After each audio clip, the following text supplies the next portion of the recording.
Cannabis Common Sense, the show that tells the truth about marijuana and the politics behind its prohibition.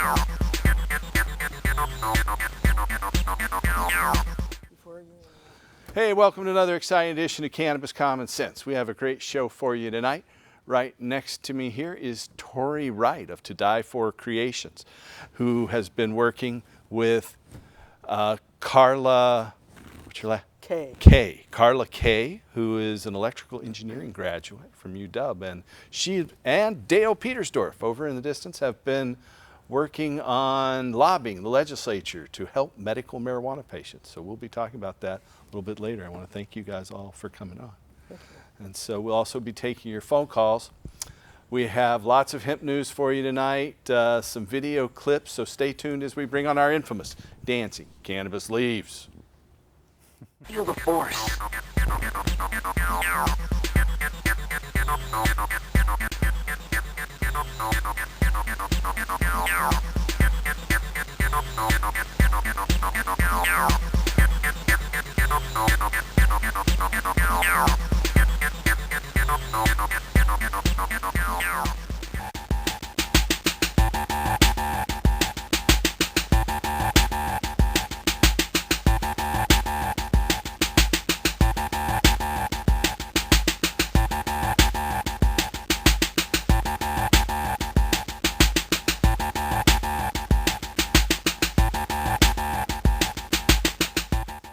Show. All right. Well, our first story tonight is from Washington, D.C. 12% of U.S. adults self-identify as cannabis consumers, according to survey data compiled by Gallup. According to the poll, men at 15% were more likely than women at 9% to acknowledge, quote, smoking marijuana, end quote. Those between the ages of 18 to 29 were most likely to use cannabis at 22%. Those self-identifying as white were more likely to admit using cannabis than were those who identified as non-white, 14% versus 9%. Cannabis use was least likely to be reported by respondents over the age of 65, just 3%. Those identifying as politically as conservatives, only about 4%, and those residing in the southern region of the United States, only about 7% admit to it when asked by an anonymous pollster. Despite changes in the legal status of marijuana in several states, the Gallup poll reports that there's been little change in the nationwide marijuana use pattern since 2015. Our next story is from Vermont. Vermont's Senate-backed legislation to regulate retail sales of marijuana to adults continues to advance. Members of the Vermont House of Ways and Means Committee voted 7-3 this week in favor of the bill S-54. The proposal now awaits consideration from Vermont's House Appropriations Committee. If approved, it'll go before the full Vermont House for a vote. Senate lawmakers have already approved a version of the bill by a veto-proof supermajority. As approved by House lawmakers, the measure would establish tax rates and other regulatory measures on the sale of commercially marketed cannabis products. In 2018, lawmakers approved legislation legalizing the personal possession and private cultivation of marijuana by those ages 21 and older. However, that law did not establish a structure for the retail production and sale of marijuana. To date, only one state, Illinois, has taken legislative action to authorize adult use cannabis sales. It remains uncertain whether Republican Governor Phil Scott stands on this bill. In the past, he's expressed skepticism toward the notion of legalizing marijuana sales, but some insiders indicate that he has softened his stance in recent months. In neighboring New Hampshire, they're also moving on this. New Hampshire Senate lawmakers have passed legislation, in this case, Senate Bill 420, permitting state-authorized patients to home cultivate cannabis for their own personal use, a right we are rapidly losing here in Oregon. But under New Hampshire's proposed law, patients registered with the state's medical cannabis access program would be permitted to grow up to 3 mature cannabis plants at home. Currently, qualified patients are only permitted to obtain medical cannabis from a limited number of state-licensed dispensaries. The bill now awaits further action from members of the House of Representatives in New Hampshire. Representatives last year approved similar legislation by a veto-proof supermajority. However, senators were unable to gain sufficient support to override the governor's veto. At that time, Republican Governor Chris Sununu opined that allowing patients to grow their own medical cannabis would, quote, make the job of law enforcement significantly more difficult, end quote, and also suggested that it might reduce the number of patients soliciting the state's dispensaries. Our next story is from Jefferson City, Missouri. A recently issued memorandum from, I can make my computer work, from state regulators affirms that state-qualified patients may legally possess medical cannabis even if it's obtained from sources other than licensed dispensaries. The memo, issued last week by the Missouri Department of Health and Senior Services, states, quote, individuals who hold a valid medical marijuana identification card are currently authorized to possess and use medical marijuana, and the lack of a mechanism by which those individuals may legally come into possession of medical marijuana does not change their right to possess it, end quote. 30,000 Missourians are currently registered with the state's new medical marijuana program. However, state regulators just began approving licenses for cannabis providers in late January. State licensed dispensaries are anticipated to be operational by this spring. Additional information about the Missouri program is available online from the Missouri Department of Health and Senior Services. Out of Juneau, Alaska, officials with the Alaskan Marijuana Control Board have issued their first ever permits to retailers who wish to allow customers to consume cannabis on the premises, while a handful of cities in other states, such as West Hollywood, California, and Springfield, Illinois, have similarly issued municipal licenses to allow for on-site cannabis consumption. Alaska is the first jurisdiction to provide state approval for such facilities. In Colorado, state regulators are in the process of facilitating regulations governing the establishment of marijuana hospitality spaces. Massachusetts regulators are also in the process of rolling out a permit on-site marijuana consumption facilities in up to a dozen self-selected cities throughout the state. Our next story is out of Ontario, Canada. Cannabis consumers in the United States and Canada prefer flower over extracts, edibles, or other alternative forms of the plant, according to data published in the International Journal of Drug Policy. Investigators affiliated with the University of Ontario surveyed 27,000 subjects in the United States and Canada regarding their marijuana consumption habits. Consistent with prior studies, the authors reported, quote, dried herb was the dominant form of cannabis reported by past 12 months users across all jurisdictions. Respondents in legal states reported consuming cannabis flowers more frequently than those in non-legal jurisdictions. However, researchers reported that the total amount of dried herb used over the past year was similar across all jurisdictions, end quote. The use of high-potency concentrate products was more prevalent in legal markets than in states without such markets. Respondents in all jurisdictions were least likely to report having consumed edible cannabis products. This study, Prevalence and Forms of Cannabis Use in Legal versus Illegal Recreational Cannabis Markets, appears in the International Journal of Drug Policy. Our next story is from San Francisco, California. The adjunctive use of cannabis is associated with decreasing levels of opioid use in patients with lower back pain, according to observational data published in the journal Cannabis and Cannabinoid Research. A team of investigators from California, Pennsylvania, and Florida assessed the long-term impact of cannabis therapy in patients taking opioids for lower back pain. Over a 6-year period, more than half of the study's subjects diminished or ceased their use of opioids. Those participants who used higher doses of cannabis were more likely to halt their opioid intake.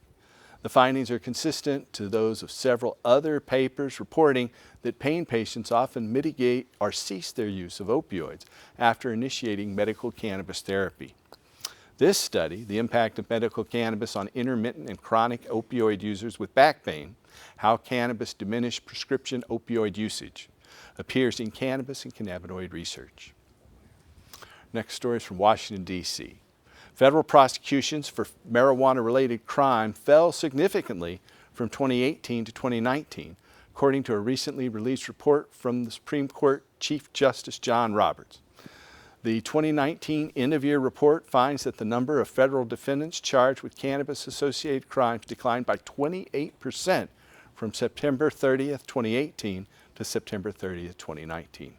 By contrast, Total filings for drug crimes increased 5% over the same period, totaling over 83,000 cases in 2019. Separate data compiled by the U.S. Drug Enforcement Administration in July reported a decline in DEA-led marijuana seizures in 2018, but also showed an uptick in DEA-related arrests for marijuana violations. State-level arrests for marijuana violations have increased year over year since 2016, according to the annual data reported by the U.S. Federal Bureau of Investigation. Full text of this report, 2019 Year-End Report on the Federal Judiciary, appears online at departmentofjustice.gov. Out of Israel, the use of plant-derived cannabis is associated with improved sleep among older patients with chronic pain, according to data published in the journal British Medical Journal Supportive and Palliative Care. A team of Israeli investigators examined the association between sleep problems and cannabis use in older patients over 50 years of age, chronic pain patients. A total of 128 patients were enrolled in the study. Of them, 66 used medical cannabis for at least 1 year. 62 were non-users. The researchers reported that cannabis use was associated with an overall positive effect on maintaining sleep throughout the night.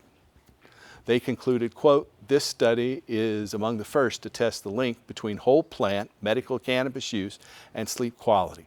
Our findings showed that medical cannabis patients were less likely to report problems with staying asleep compared with non-medical cannabis patients, independently of potential confounders. This suggests that medical cannabis may have a sleep-promoting characteristic in terms of minimizing awakenings during the night. These findings may have large public health impacts considering the aging of the population, the relatively high prevalence of sleep problems in this population, along with increasing use of medical cannabis. This study, Medical Cannabis and Insomnia in Older Patients with Chronic Pain, a cross-sectional study, appears in the British Medical Journal's Supportive and Palliative Care Journal. Our next story is out of Bridgeport, Connecticut. Cannabis treatment significantly reduces symptoms in patients with refractory gastroparesis, according to clinical data published in the journal Cannabis. Gastroparesis is a stomach condition associated with abdominal pain, heartburn, bloating, nausea, and vomiting. A team of gastroenterologists from several states evaluated the effects of cannabinoids on disease symptoms in 24 patients with treatment-resistant gastroparesis. Patients in the study utilized either herbal cannabis or oral THC or Dronabinol for at least 60 days. The researchers reported, quote, "Cannabinoids dramatically and significantly improved all symptoms of gastroparesis. When compared directly, marijuana was superior to Dronabinol in improving overall symptoms," end quote. The authors concluded, quote, "Cannabinoids dramatically improve refractory gastroparesis symptoms, including abdominal pain. Marijuana may be superior to Dronabinol in improving these symptoms, though cannabinoids seem to be promising as novel therapeutic options in gastroparesis. The role in pain management represents a breakthrough for gastroparesis-associated abdominal pain treatment for which there are no currently validated therapies," end quote. Separate trials have previously reported that cannabis therapy can mitigate symptoms associated with Crohn's disease and other types of gastrointestinal disorders. This study, Impacted Cannabinoids on Symptoms of Refractory Gastroparesis, a single-center experience, appears in this month's edition of Cannabis. Next story is from Charleston, South Carolina. We got a lot of medical stories tonight. We'll be talking with some activists who are lobbying to keep our medical marijuana program intact here in the state of Oregon a little bit later. But out of Charleston, South Carolina, marijuana smoking is not associated with an elevated risk of coronary artery disease, also known as heart disease, in young to middle-aged adults, according to data published in the journal PLOS One. A team of investigators affiliated with the Medical University of South Carolina and the University of Texas assessed the relationship between cardio disease and self-reported cannabis use in 1,420 subjects. The participants in the study were all between the ages of 18 and 50, had experienced chest pain, and underwent coronary CT angiography. The researchers reported that subjects with a history of cannabis use were less likely to show evidence of coronary artery disease as compared to subjects with no cannabis exposure. Marijuana-using subjects also tended to be younger and were less likely to suffer from either hypertension or diabetes. The study wrote, quote, "The results demonstrate a relatively low frequency of coronary artery disease in a younger marijuana-using patient subgroup," end quote, the authors concluded.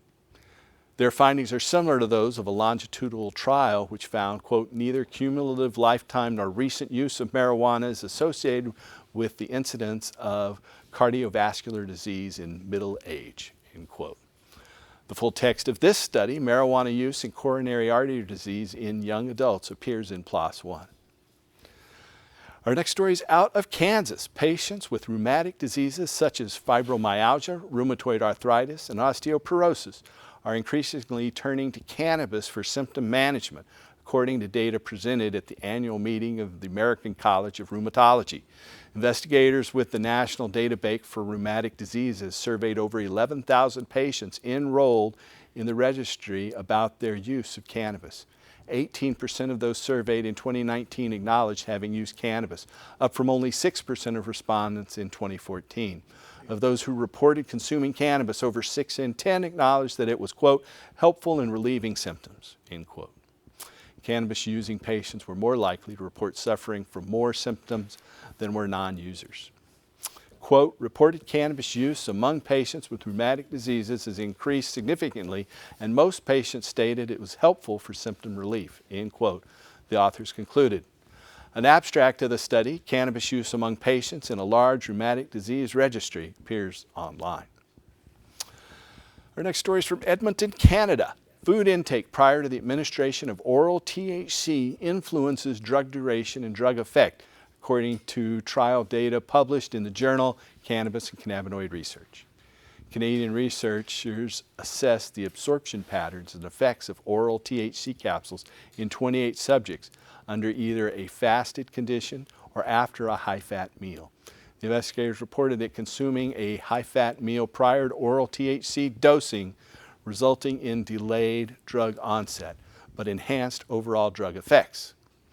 The authors wrote, quote, "Altogether, these findings suggest that the presence of a high-fat meal before administering an oral dose of THC increases the levels of both THC and 11-OH-THC, but the rate at which this occurs is slower," the authors wrote. Overall, they acknowledged that oral doses of THC were well tolerated by subjects in either fed or fasted states. The authors also identified higher THC plasma levels in female subjects than in male subjects.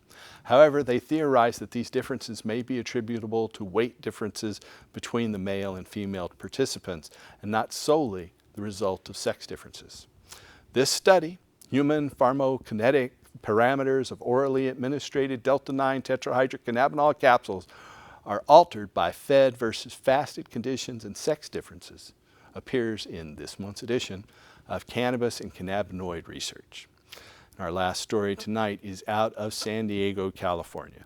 The history of cannabis use among people living with HIV is associated with lower likelihood of neurocognitive decline, according to data published in the Journal of Acquired Immunity Deficiency Syndrome. Researchers at the University of California, San Diego assessed the association between cannabis use, neurocognitive impairment, and verbal and learning performance in patients with HIV and non-using controls. The investigators reported that HIV patients who used cannabis were significantly less likely to experience neurocognitive impairment as compared to those patients who had no history of marijuana exposure. The authors concluded, quote, "Our findings present evidence that cannabis exposure was associated with lower odds of neurocognitive impairment in the context of HIV. Our results are consistent with the idea that under some circumstances, cannabis might be neuroprotective," end quote. This study, Cannabis exposure is associated with a lower likelihood of neurocognitive impairment in people living with HIV, appears in this month's edition of the Journal of Acquired Immunity Deficiency Syndrome. That's the end of our Hemp News segment tonight.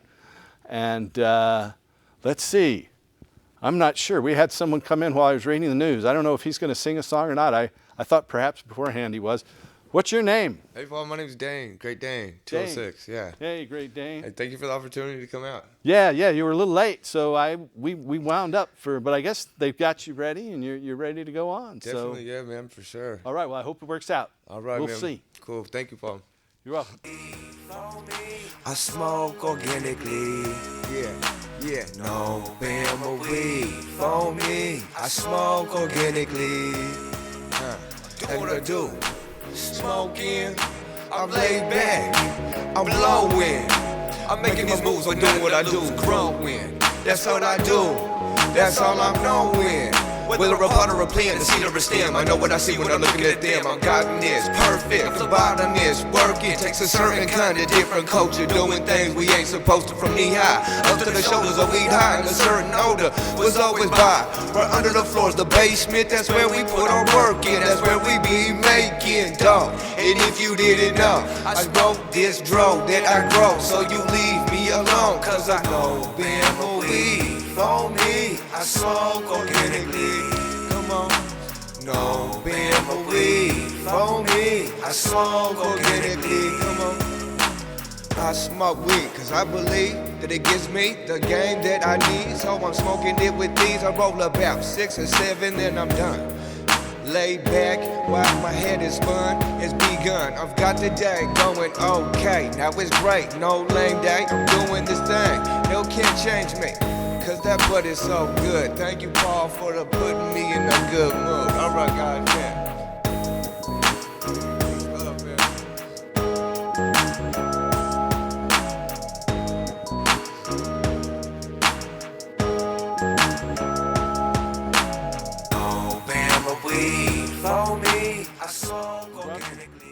Looks like it went on there a bit, but that's okay.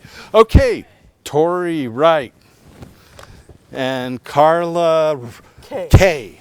I'm sorry. And Dale Petersdorf. I'll remember them all eventually here. I want to welcome you guys on the show, and I really want to thank you guys for getting out and lobbying our legislature. You know, I've talked to several activists. Kay Allen and her partner came in and talked to me recently, and they're saying they're about to go to the Oregon Cannabis Commission hearing to try to get them to do something, but I told them they don't have any power. Nobody's ever done anything. They've asked that the Oregon I like several of the members of the Oregon Cannabis Commission. You know, they help medical patients. Dr. Rachel Knox is great, you know, and there are other people. I've known Anthony Johnson for 40 years pretty much, but they don't have any power. Nobody listens to what they say. And the same thing is the OLCC has power, but they're not going to change anything for us. They're going to try to take it away from us. So the only place we can go is to Salem. And Salem had a lot of bad plans this year. Do you guys want to talk about some of those bad plans? I know you've got several of the bills sitting there. As a matter of fact, we'd kind of like to go over the 3 bills that are troublesome to start with. Please do. And then we'd like to kind of give our background and a little bit of our cannabis history, such that it gives a little bit of meaning to what we're talking about. So, Dale, you've got HB 3200. And no, he's got 34. You've got 3200. I've got 32. Excuse me for the confusion. So, Tori, you're starting off. Okay, then we're going to start where we're actually at. 3200 as well as Senate Bill 970, they're both currently inactive and both active bills. They came into play January 1st of 2020.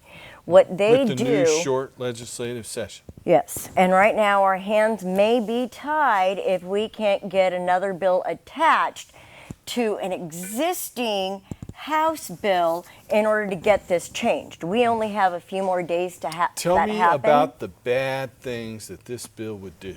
Okay, so first, it violates our Fifth Amendment rights of self-incrimination, because what it does, it virtually asks us to ask our landlords to put in writing and send it to the state, which now they will have a copy of it in writing, which takes away their plausible deniability. And since the state is now using so every data, patient would have to get their landlord that you rent that and rent. grow. If So you it's grow. only for renters. Let's make that very clear. This is for a registered grow site. Correct. If you don't own the property, and you're registering the property as a grow site for patients, if you don't own the property, you have to get signed written consent form from the landlord stating that they understand that the medical garden is there and that they're approving of it. And isn't that something that was just imposed this That- January? So That we're law passed getting last year. patients that have to do that right now. Yes. That's why I don't have a Right. card right Well, now. and- I would like to say for the record that I'm the sitting elected secretary for the Oregon Sun Growers Guild, and we actually spoke out against that legislation last year, and we were told that You were lied to. they were truthful with us. They told us that they didn't care about what we thought about this bill, and that somebody was going to have to sue the state to get it reversed. And now we have a situation where patients are forced to incriminate themselves and bring up their medical needs with their landlord of all people and get a written permission slip like, a kindergartner. And what that does is it removes the landlord's plausible deniability. And it's an extra hoop that most landlords aren't prepared to jump through. But here's the big kicker. No landlord in their right mind would sign this Well, that's permission just it. slip. And that's where I'm trying to go here, Dale. Right. Is they actually don't have a choice, because at the same time they signed that in, they also signed in House Bill 970. Okay. Which actually says landlords don't have that opportunity. They're forcing landlords, they cannot discriminate against patients.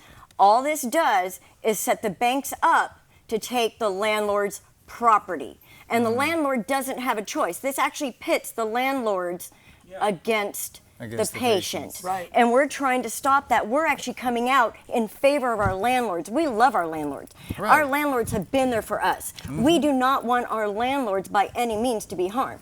But it goes further than that. This also violates our HIPAA by forcing patients that rent to have to explain their medical background and their need to actually convince a landlord to do it in the first place. So by that violation in itself, it's also creating a segregated class, violating Article 20 of the Oregon Constitution by segregating patients as someone totally different Right. than everybody else. It Therefore turns discriminatory. out that this bill was also enacted by one property owner with 3 problem medical marijuana patients that he didn't care for. All legislation is supposed to be enacted in good faith and for the good of all people, not one. And there's actually written articles that show that this was done for one. That's not good faith. No, that's not. And so they've put us in a position where we may not have any other opportunity but to sue the state of Oregon, which actually hurts all. And if you're renting a house, the odds are you don't have the money to Correct. sue the state Exactly. of Oregon. I don't have the money to sue the state of Oregon or anybody and I don't for that want my matter. landlords to be in jeopardy, Right. but I need to be able to And grow my necessary personally, medication. I have had my bank accounts closed 20 times. Most recently, just a month ago. One time I had 23 bank accounts closed at once when we were doing the marijuana petition, and if landlords sign these things, they're It likely jeopardizes them. to lose their However, ability to get a at mortgage, least That's just to it. have their Mortgage. bank accounts. However, they don't have a choice. And- And that's what I'm trying to point out. Right. They signed 2 bills that day. One that says you have to sign it and send it to them, and the other one says you actually don't have a choice. Otherwise, the tenant now can sue the landlord. Either way, the landlord's the one that's going to lose here, and that's who we're fighting for. We're fighting for our landowners. Our landlords are And in our jeopardy. patients. Our Well, our patients are already in jeopardy. They're This losing their jeopardizes ability. it to begin You've with. lost your medical card. She's already- The problem being is that we as patients, when we get to the point of renewal, so I went through a car accident, was T-boned, fractured my sternum, dislocation on both sides. As soon as and no medication except cannabis, did fine. As soon as I recovered from that, I was assaulted, brain concussion, blah blah blah. A year goes by, I come back in and start being active again, and now HB 3200 is in effect, and so we start charging on HB 3200, and what do we find? But House Bill 43. 434. And that's what introduced And- this session. And Right, that's that was and this session, and 435. 35. And so, No, one, it's 2. what 4034 does is it directs the Oregon Liquor Control Commission to establish by rule the process to register medical marijuana grow sites. So basically, they're putting the entire medical grow registry system under the OLCC. They're taking it out of the OHA, Which is run and by put- liquor contractors. Yeah. Really. It's- It's not really marijuana again, people aren't really there. No. law It's enforcement. mainly law OLCC enforcement. It's the essentially and the liquor largest law enforcement sellers. agency in the state. Yeah. Yeah. And It's the largest law enforcement agency in the state. yeah. And They came to my garden. They came to my house twice in Yep. October. You know, like they got nothing better to do. Last Yeah. year, for the first time, we were inspected. After 20 years, OHA people came and inspected the garden. This year, we had the OLCC there inspecting our garden. And OLC doesn't understand a grow, and they definitely don't understand medical. They are not medical people, and they've got no business trying to control the medical aspects of this plant when they have no idea what an actual patient requires. My personal FICO requires 9 different plants in order to make the spectrum I need for my heart condition. That won't happen if they restrict me and drop me down to not being able to grow whatsoever. Yeah. And I can't use traditional medications. Right. Yeah, they make it where each plant is owned by a specific patient, and you can't transfer it to another patient. Exactly. We can, as patients, give other patients medication. We can do that. We can transfer from patient to patient. Yeah, I don't believe that's changed yet. But You the don't growers believe it can't. has? No, I don't think. But the growers You can. still- we What can't- is we what are the can't. numbers We on these can. 2 bills? Well, right, think that's we what can. I'm saying. That's what I'm trying to These say. 2 new bills, it's So, we have. let's talk about these 2 new bills. Go ahead. Go ahead, So- Dale. Like I said, as far as Well, tell them what the number is. well, it's House Bill 4034. 4034. Yep. House And- Bill 4034. So what this does is it puts the state in a really precarious position, to be honest. Without by putting the validity or the efficacy of the medical program in jeopardy by driving patients out and growers out of the system, the state, to my knowledge, the state can't legally have an adult use program without a functioning medical program.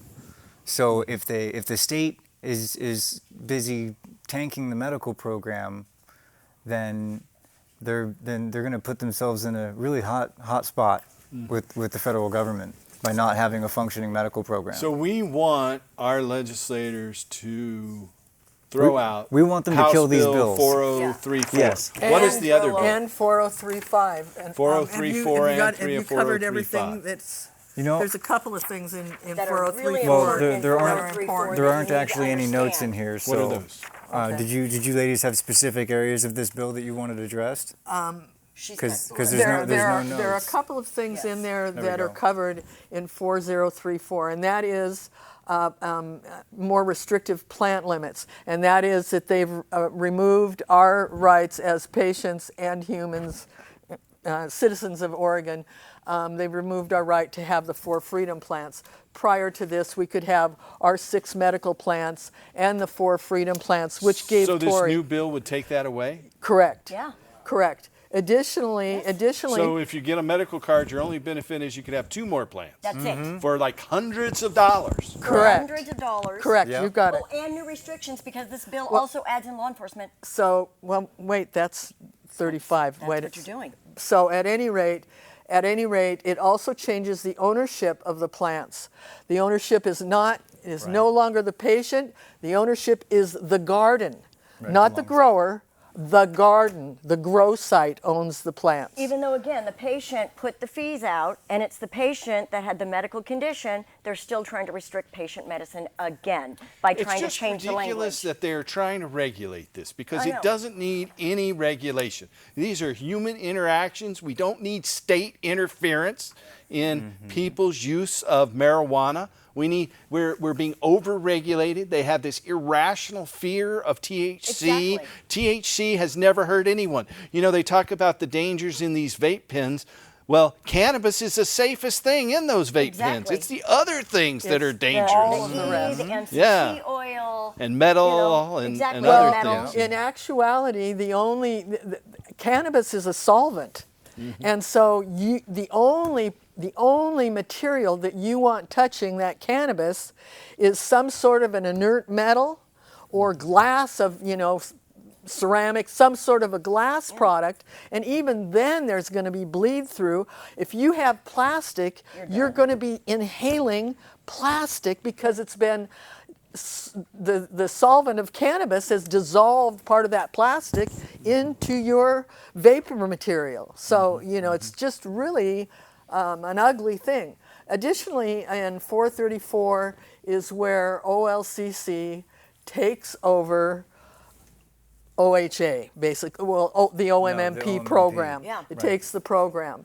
So those are the things that 4034 does. 4035 grabs a hold of where that left off, and it removes the Oregon Cannabis Commission from any position of discussion. We're not even involved in any of the meetings. Yep. Let alone listen to or read any So of the we're being ignored documentation. now, but this law was That's just going completely thrown further. out the That's door. going It just actually further. wipes it out. makes it Additionally, official. Yep. so what it does, it's the beginning of the death of the Oregon medical marijuana program. And in addition to that, Well, I think it's been dying since 2016. well, I pretty mean, much, but or now, 20. now It it's has. like put a knife in it. Yeah. So now OLCC is completely taking over the program, as well as they're bringing law enforcement into the private patient gardens. They can come in at will. I had them come in twice this year myself.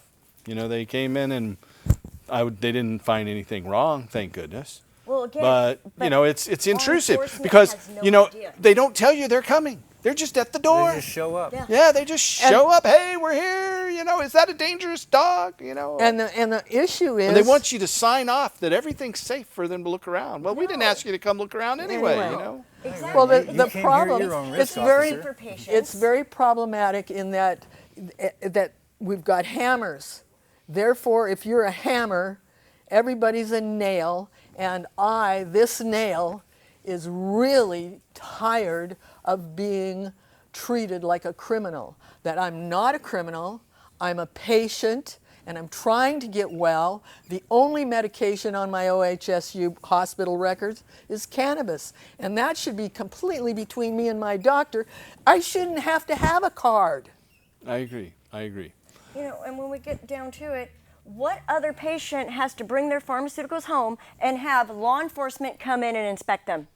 So again, we're going back to violating the 20th Amendment in the state of Oregon by creating a completely segregated class if you happen to be a patient. We don't have equal protection under the No, law. That's not the only do we 20th. not have We're equal segre- protection, we're they're actually discriminated taking them against. away, Right. allowing law enforcement in our house. And so law enforcement wants us to raise lots of money to fight them in court while they destroy this program. I want to tell our viewers out there that if you would like to call in and ask any of us questions and you're watching tonight, the 7th of February, 2020, call us at that number there on your screen. It's 503-288-4442. That's 503-288-4442. We also have a studio audience and an off-camera microphone. If any of you want to ask any questions, there's the mic. Go right ahead. Dale has have his a- testimonial. I actually have a few sections of the testimony that I presented on Wednesday at the state capitol, at the hearing for House Bill 4035. Which committee was that hearing? This was the Committee for Economic Development, I see, okay, and that's where these two bills are being discussed right now. right now. And let's see. So, to speak to a point you made earlier, ever since the state of Oregon voted to regulate cannabis for adult use in 2015, the state's existing medical cannabis program, the OMMP, began to become under siege. Back then, the OMMP was serving 78,045 patient registrants, while simultaneously supplying the entire adult use market with early adult use sales. And now, by the time now we're here in 2020, and we're looking at the last snapshot by the state says that we have just under 25,000 patients left, and we So it's had about a quarter of the size of what Right. it was. right, A little less, yeah. I think we had close to 50,000 growers back in 2015. Now we have 10,000 growers registered, and We most have no processors left. most of And no exactly dispensaries zero left, just for processors. medical patients. No, Well, there's no di- three. There's three still left, but there's no processors, so they can't get any hash oil. They can't get any extracts Medicaid, any medicals, what? Edibles. Edibles, Yeah, they- yeah. medibles. Well, and they changed the law stating now that medical dispensaries, in order to even obtain product, have to turn over their license to be non-profit entities. Again, they're forcing us back into different rules. No other dispensary has to become a non-profit entity in order to accept product. It's really tying And everybody's the federal hand. government won't grant any marijuana dispensary exactly. 501c3 registration. So being a nonprofit entity has no tax benefits, Nope. and Well, it instead has state all tax the benefits, ownership. I Yeah, should well, say. there's no tax benefits. There's It's no just federal state. ta- no There's federal state tax regulation. There's state regulation. State So regulation for the cannabis. Office of the Department of Justice Charitable Activities Division gets to go through your books, and I've been through a lot of rigmarole with those guys over the past 25 years as well. It's just another whole layer of bureaucracy that you have to go through at the state level that has some benefit if you have federal nonprofit status, but as a marijuana business, you can't have that. I registered the Hemp and Cannabis Foundation, THCF, as an Oregon nonprofit corporation in 1999. We got our 501c3 status from the IRS, but in 2008, they took it away from us because we're a marijuana. So a business, so, and like I said, I've been through 20 different bank closures. So, and it's all based on these ridiculous regulations that are discriminatory against Well, us. again, Well, it's all based on the cannabis still being federal Schedule 1. Yeah. That 0.3% THC, that magical number that they pulled out of the air. Oh, it goes even beyond hemp. that because they're still even hitting hemp. Even that's what he's hemp, talking and about. it's just all of it. There's definitely some discrimination about hemp. Yes. But I mean, all the true legal cases hinge on that number. That Yep. THC. That number. THC number, that 0.3%. That's when your hemp crop becomes cannabis magically. Yep. That's when your And a lot of possession limits farmers change. lost their farms because Yes, they did. instead of it being 0.3, it went up to 0.4 or 5, which is still insignificant, It's but 0.5. They it made should have them done a destroy better their whole job crop. of watching their plants and making sure they didn't go above the 0.03. I mean, those it's dirty, their own rotten little plants. It's their problem. Yeah. And again, in 2008, we saved the banks, and the banks are still trying to do everything they can to step on the little guy and take our properties. We have got to step up, and we have got to say no. We can't keep allowing this to happen. We do have voices, and we have the opportunity to say no.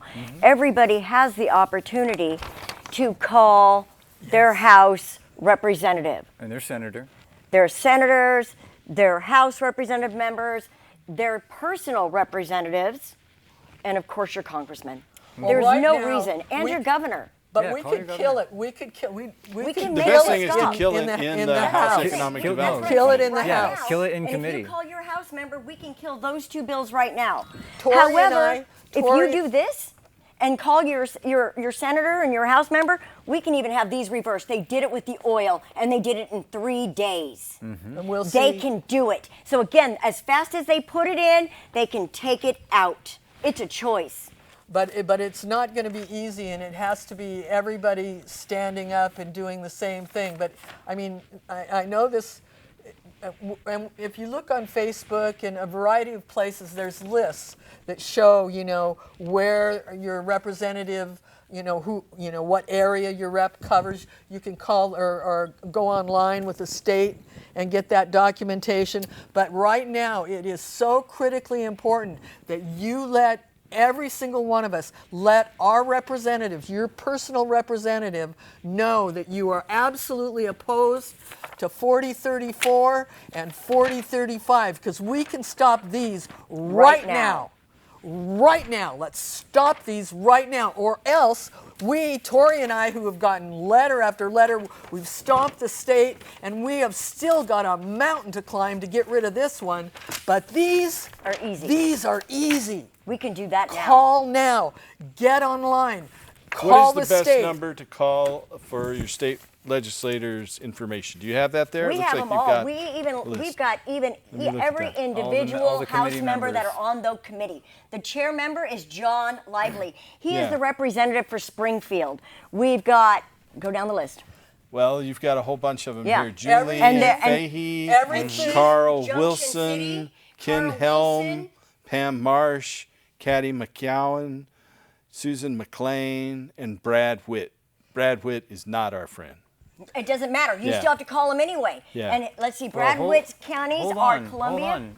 Brad Witt was actually the voice of reason on, Oh, really? on Well, maybe Monday's I'm hearing That's right. in regards There's to 4034. also one that's more important that hasn't heard anything. He's the one who actually has helped adopt this, and that would be wrote this. Daniel Bonham. Oh, that one, and yep. he is in the Dalles, Madras, all of District 58. 59? No, 58. Yeah, he's Gorge. He's the Gorge. So he goes down the Columbia gorge River, and then down the splits mountain over. range He's and all covers of all of Madras, Central. Bend. He's not heard one peep. So as far as he's concerned, he's going to push this. If we get to that particular one as well, we have more of a voice. Right now, our chair, however, is John Lively, and he is Springfield. So everybody who lives in Springfield, call John Lively.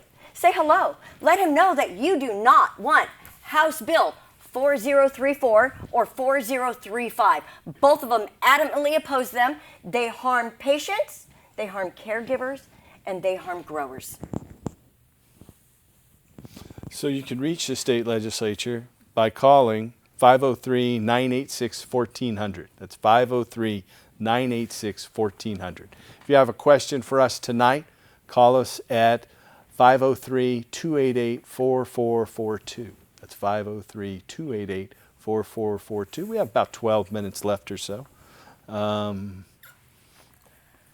right ahead, ladies. Did you have a couple of other points that you wanted to make from Well, your testimony? From my testimony, so let's see.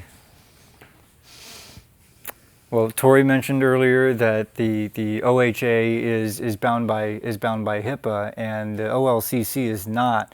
As soon as the OLCC has access to patient grow site addresses and things of that nature, then what's to stop them from just sharing that with law enforcement when they just ask for it? There's nothing to stop them from doing that legally. And so, whether we think it's ethical or not, if it's not against the law, then it's very likely to happen. I And was then- subpoenaed by U.S. Justice Department for patient records back in 2007 and went to court to quash that subpoena and was backed up by the Oregon Medical Marijuana Program. In the remember end, that. the legislature, the federal judge out of Spokane quashed the subpoena, which is really rare. But in that case, patient privacy was protected. But obviously, the OLCC wouldn't be held they to wouldn't that standard. necessarily. I have another number for the Oregon State Legislature to get information about your particular legislator. You can call 1-800-332-2313. That's 1-800-332-2313, the legislature's information line. I have a couple more points to make, if I may. Please. One of the things is the way that these bills are being pushed through the process.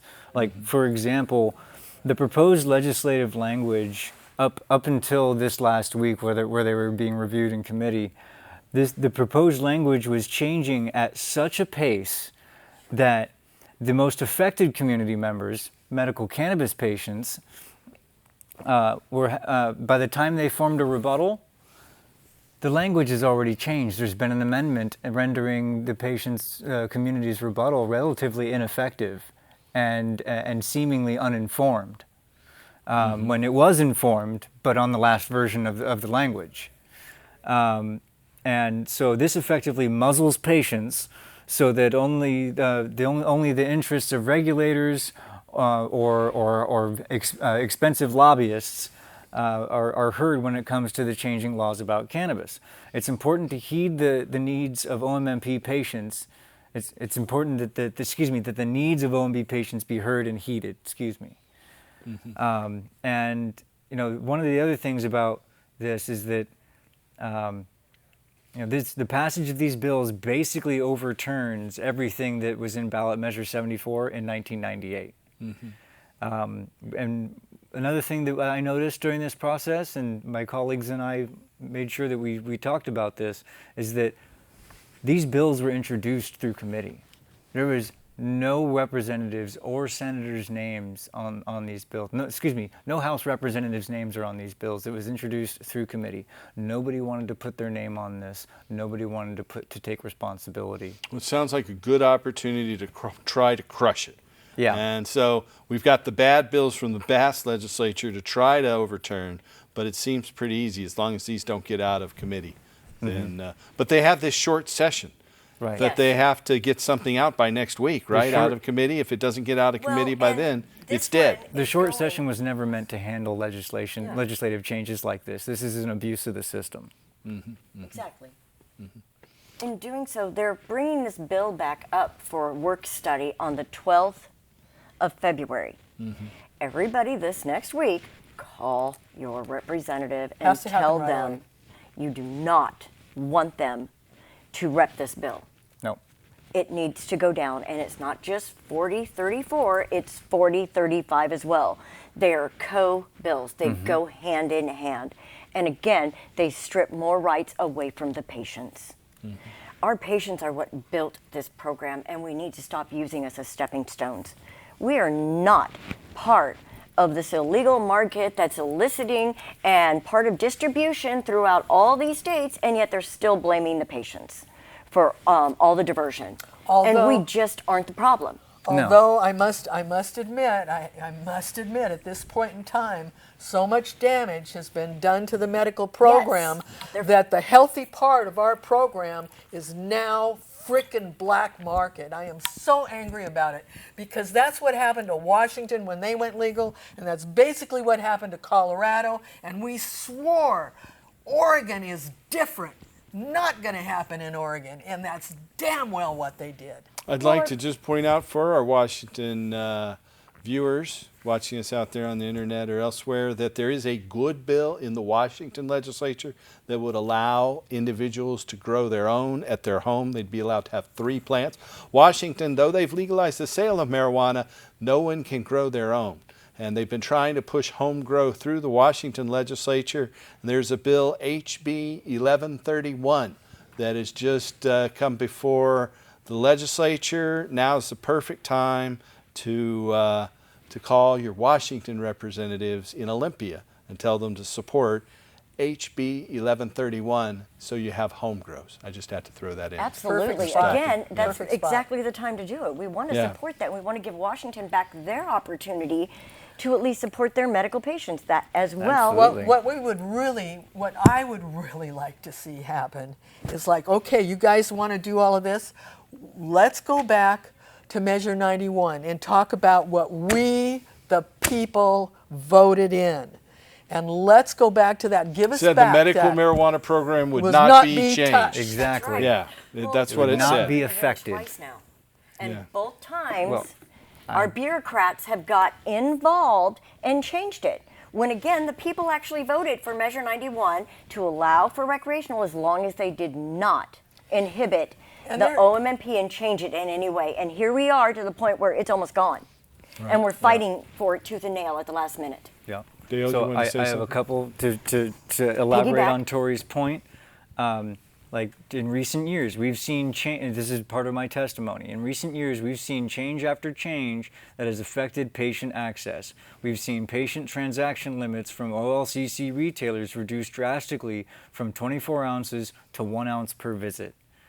The state decided that having an OMMP card was essentially a death sentence for any patient in need of an organ transplant. And we touched on this earlier. As recent as last year, the law was passed requiring the grow site consent form, which, like we talked about earlier, puts the homeowner in a very precarious position. It takes, again, it violates their Fifth Amendment right, not just theirs, but ours as well. Mm-hmm. You know, ours was already violated, but again, it was protected between our doctors. Our Right. our HIPAA gave us that protection. The minute you give it to OLCC and you take it away from ODA, we lose that protection because they don't look at HIPAA. You mean OHA? No, OHA does, and Right. ODA does, but OLCC will does not. not. Right. And that violates it, and it gives an open door, and it already gives an open door to law enforcement to come and look at our medicine. That again Right. puts us in a very different class and makes us a special class of people Right. than anyone else on We the are planet. down I don't now see to where the- we only have 2 minutes left. So We're let's passionate. just, I know, and that's good. We've skipped all our normal video roll-ins here. We'll have our Jorge Cervantes roll-in next week. But let's give a little shout out for each of your organizations. You're with Project Scarecrow, Dale. Yes, You want to tell our I'm viewers how to the- contact Project Scarecrow? Yes, my name is Dale Petersdorf. I'm a Marion County resident, and I'm the CEO for Project Scarecrow. You can check out our website at www.projectscarecrow.org. You can reach us at our office in Salem at 503-779-7755. Carla, is there anything you'd like to say in closing here? Yes, my name, of course, is Carla Kay, and I am a part of the original skunk farmers. We have specialized formulations, box extracts, and the last extraction facility to close, Pharmex, all of which I was associated with. Now I'm bound by law with respect to some of the lawsuits that happened over ugly investors, and that starting from way back in the beginning. I'm sorry to hear that. You probably heard about we fortunately can use our name again, but that's Yeah. another long story. Well, so- Tori, you want to say anything in closing here? We got about 30 seconds. And I'm Tori of To Die For Creation, and you can reach me at 503-724-5077, or you can email us at freethinkertw@gmail.com. Thank you, you three. I really appreciate it. If you're out there and you need help finding a doctor who can help you get a medical marijuana permit, we have a physician referral service. You can call us at 503-235-4606. That number right there on your screen, 503-235-4606. We'll be back next week. Help us restore hemp. Good night. And cannabis. Good show. When we change.